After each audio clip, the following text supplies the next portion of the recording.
tangan bos, bukan di tangan Tuhan, di mana bos hanya perantara saja. Cita-cita kita menjadi kaya, bukan menikmati hidup dan menjamin selamat di akhirat. Akhirnya, kekayaan justru membuat kita hancur. Berapa banyak orang yang kaya, ia sombong sehingga kekayaan justru mencelakakan akhiratnya. Berapa banyak orang yang ketika kaya, namun tak bisa menikmati uangnya untuk sekedar makan makanan lezat. Tentu bukan karena tak mampu membeli makanan selezat apapun, melainkan karena tak diperbolehkan oleh dokter karena kerja. Membuat kita sakit ini dan itu yang akhirnya dilarang makan ini dan itu yang lezat-lezat. Akhirnya, uang justru kita habiskan untuk ke dokter. Mencari kesehatan yang dulu kita punya saat belum kaya. Waktu kita habis untuk kerja. Anehnya ketika ditanya bekerja untuk siapa? Jawabannya untuk anak dan istri. Tapi ironisnya kita berangkat saat anak masih tidur dan pulang kerja ketika anak sudah tidur. Jadi sebenarnya kita bukan bekerja untuk anak dan istri, tapi bekerja untuk pekerjaan itu sendiri. Benar sekali kata Buya Hamka. Kalau kerja sekedar kerja, kera juga bekerja. Lalu apa solusinya? Bagaimana memutus lingkaran setan ini? Jawabannya mengubah persepsi kita tentang kerja. Wisataku adalah bekerja, kata Sayyidina Ali. Wisata adalah bekerja, bagaimana bisa?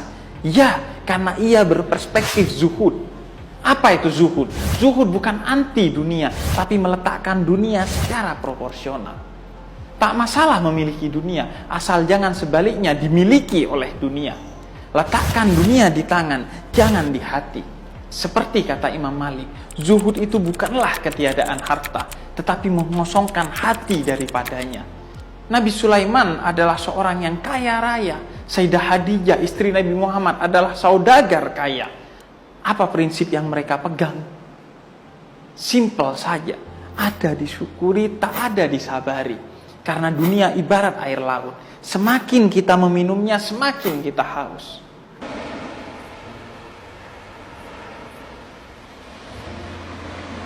Dalam Islam, kebahagiaan dunia dan keselamatan di akhirat sama sekali tak bergantung pada harta, tapi pada hati.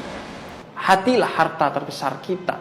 Kerugian terbesar adalah ketika kita kehilangan hati. Jangan menangis kalau bisnis kita bangkrut, tapi menangislah ketika hati kita kebal, melihat tetangga yang kelaparan dan iri serta hasut pada tetangga yang kaya. Saat itulah kita sebenarnya telah bangkrut sebangkrut-bangkrutnya. Tahukah kalian siapa orang yang bangkrut? Tanya Nabi kepada para sahabatnya suatu hari. Mereka yang tidak mempunyai harta, wahai Nabi? Jawab mereka para sahabat Nabi.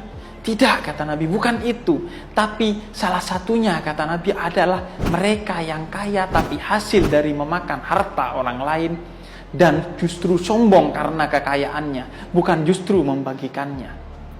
Dengan zuhud, kita tak jadi budak dunia, tapi sebaliknya dunia yang jadi budak kita untuk bahagia di dunia dan akhirat. Yang kita cari adalah rezeki, bukan uang. Rezeki itu tak tergantung pada sedikit banyaknya uang. Betapa banyak orang yang kita anggap miskin tapi bahagia hidupnya bersama orang-orang yang mereka kasihi.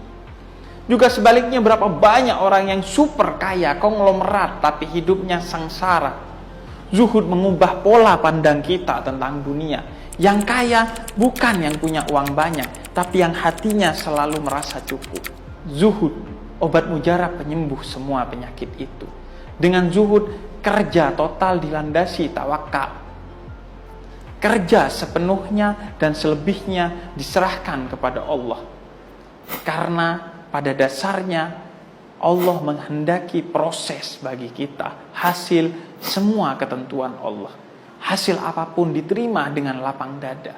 Itu yang terbaik yang Tuhan berikan kepada kita dan yang paling baik untuk kita terima sebagai manusia.